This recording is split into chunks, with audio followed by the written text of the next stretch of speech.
Hola, mi nombre es Michelle y el poema que voy a recitar es El Ángel Guardián por Gabriela Mistral. El Ángel Guardián. Es verdad, no es un cuento. Hay un ángel guardián que te toma y te lleva como el viento y con los niños va por donde van. Tiene cabellos suaves que van en la venteada, ojos dulces y graves que te sosiegan con una mirada y matan miedos dando claridad. No es un cuento, es verdad. Él tiene cuerpo, manos y pies de alas, y las 6 alas vuelan o resbalan.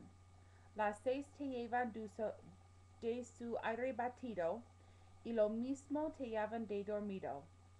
Hace más dulce la pulpa madura que entre tus labios golojas estruja.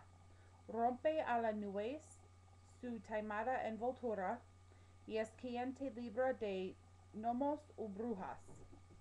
Es quien te ayuda a que cortes las rojas, que están sentadas en trampas de espinas. El que te pasa las aguas manosas y el que te sube las cuestas más pinas.